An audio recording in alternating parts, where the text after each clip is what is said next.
বৃহস্পতিবারের মধ্যে আপনারা জয়েন করেন। পুলিশ বাহিনীকে উদ্দেশ্য করে এবার স্বরাষ্ট্র উপদেষ্টা ব্রিগেডিয়ার জেনারেল অবসরপ্রাপ্ত এম সাখাওয়াত হোসেন বললেন, আগামী বৃহস্পতিবারের ভিতরে পুলিশ বাহিনীকে অবশ্যই তাদের নিজ নিজ কর্মস্থলে যোগদান করতে হবে।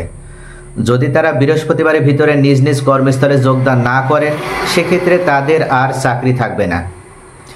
এ সম্পর্কে স্বরাষ্ট্র উপদেষ্টা সাংবাদিকদের সামনে যে বিষয়গুলো তুলে ধরেছেন, চলুন আমরা এখন ভিডিওর মাধ্যমে দেখে নিই। ভাই আমাকে একটু কথা বলতে দেন, আমি অত্যন্ত টায়ার্ড। হ্যাঁ, বুড়া মানুষ, একটু খেয়াল রাখেন।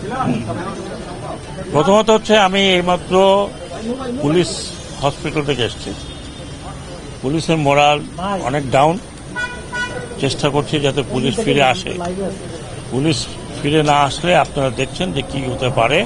আর একটু আগে দেখলাম ব্যাংকের মধ্যে মারা হয়, ব্যাংক দখল করবে কে কারে। এখন মনে হয় যে যার মতো করে যাতে দখল করতে চায় দখল করতে পারে।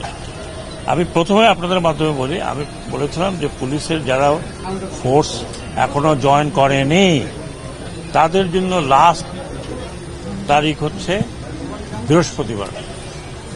বৃহস্পতিবার পর্যন্ত যদি আপনারা কেউ ফোর্সে জয়েন না করেন, তাহলে আমি আইজিপি সাহেবের সাথে আলাপ করেছি, র্যাবের ডিজির সাথে আলাপ করেছি, মেট্রোপলিটন পুলিশ কমিশনারের সাথে আলাপ করেছি। আপনারা যদি বৃহস্পতিবার না আসেন, আমরা ধরে নেব আপনারা চাকরিতে ইচ্ছুক নন। আগামী এই বৃহস্পতিবার, আগামীটা এই বৃহস্পতিবারের মধ্যে যে যার জায়গায় চলে যাবেন, ডিউটিতে থাকবেন। যা হয়ে গেছে সেটা হয়তো কারোর গায়ে কেউ হাত দেবেন না।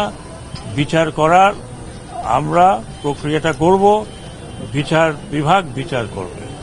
যারা দোষী হবেন, বড় দোষী ছোট দোষী যেই হোক, তাদের পানিশমেন্ট হবে। ঢালাওভাবে কাউকে দোষারোপ করা যাবে না। জনগণকে আমি এটুকু বলতে চাই, আপনারা পুলিশের গায়ে হাত ওঠাবেন না। কারণ আপনারা এখন দেখছেন যে আপনারা নিজেরাই সাফার করছেন। আমি রাতে আমার কাছে টেলিফোন আসে, অমুক জায়গায় ডাকাতি হয়েছে। আমি বললাম যে আল্লাহ আল্লাহ করো, আর কিছু করার নাই। কি করার আছে? যে ডাকাতি হয় সেখানে যদি পুলিশ না থাকে কি করবে? আপনারা দয়া করে, আমি এইমাত্র পুলিশদের যারা ইনজিওর্ড ছিল তাদেরকে দেখে আসছি। যতদূর আমাদের করার সম্ভব আমরা করব, কিন্তু বৃহস্পতিবারের মধ্যে আপনারা জয়েন করেন। এটা আমার নাম্বার 1 প্রায়োরিটি।